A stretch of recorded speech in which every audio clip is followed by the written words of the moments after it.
Hi, my name is Ann Peckham. I'm Hailey Couch. I'm Chiara LaCognata, and today our group and I will be presenting our program Puff to Progress, which is a smoking intervention for college students, focused specifically on fraternity men at James Madison University. So, over the past few years, traditional cigarette use among college students has gone down, but that came with an increase in e cigarette use. Reports show that vaping is now the most common way for college students to consume nicotine. Men, especially those involved in Greek life, report even higher use, often in social settings like parties, tailgates, or even Greek events. Students often start vaping because it seems fun, fruity flavors, or help them fit in. Many also think e cigarettes are safer than traditional cigarettes or use them as a way to cope with stress and anxiety. But the research has made it clear that vaping exposes people to harmful chemicals, increases the risk for lung damage, addiction, different cancers, and can interfere with brain development, which makes it hard to focus, learn, and regulate emotions. So, our purpose is simple but ambitious.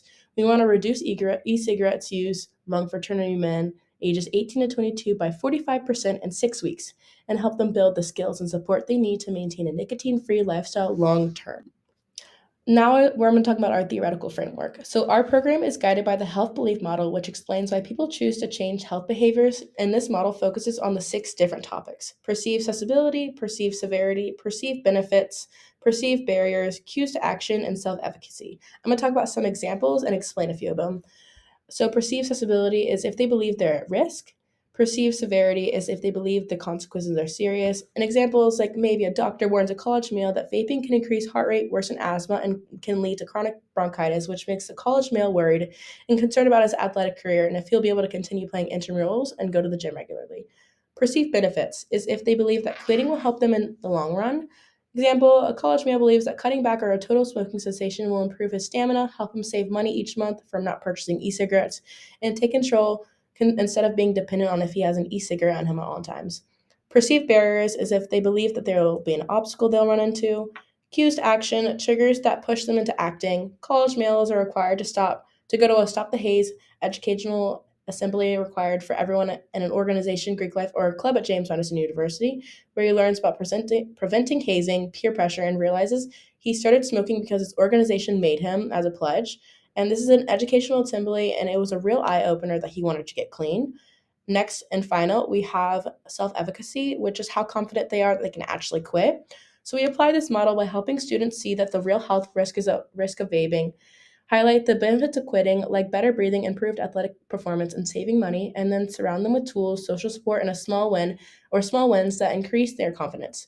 Weekly meetings, app reminders, lung function results, and peer encouragement act all as cues to action, while incentives and counseling help them overcome barriers like stress, cravings, and social pressure. So, our target population is JMU fraternity men ages 18 to 22 who report regular e cigarette use and want to quit. Each of the 21 recognized chapters at JMU will receive a QR code survey at chapter, and the survey will ask clarifying questions. And then, based on these responses, we will select about 20 participants per chapter for a total of 420 fraternity men. The intervention will last about 6 weeks and includes several key components. The first one being a Brothers Breathe Free weekly meetings. Before each chapter, participants will attend 30-minute meetings led by somebody from the University Health Center. Topics for these meetings are going to be pretty educational with the helping of understanding of addiction and coping with stress management. These meetings will create a place for the brothers to connect with others that are going through the same process. We'll also have a quit tracker app with an incentive storefront. Each participant will use an app to lock how many days they're vape free and record attendance at meetings and activities. There will be points that they can earn when they hit milestones or for attending weekly meetings or any of the workshops. Points can be redeemed for items such as keychains, water bottles, Apple Watches, and all participants who complete the 6 weeks will be put into a raffle for a Turtle Box speaker. This adds accountability, motivation, and friendly competition among chapters. We also have Hobbies Over Habits, which is going to be 3 nights a week, and UREC will host activities. These events will give students a healthy way to cope with stress, replace vaping with physical activity, and build social connections.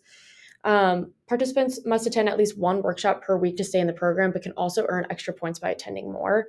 And then we will have counseling support. Participants will be encouraged to use the free counseling through the University Health Center.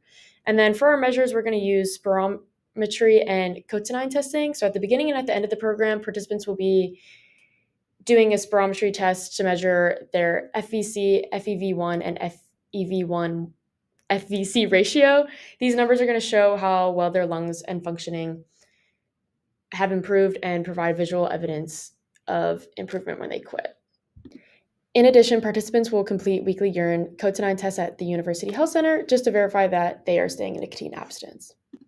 So our primary outcome is a 45% reduction in vaping among participants by the end of 6 weeks, verified by self-report, app tracking, urine tests, and improvements in lung results.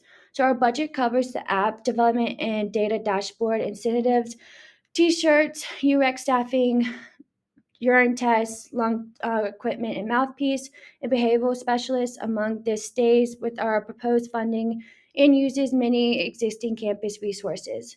So increasing, we want to straighten peer support networks with fraternities, replace vaping with healthier coping strategies like exercising and counseling, and create a measurable decrease in nicotine use and improvements in lung health.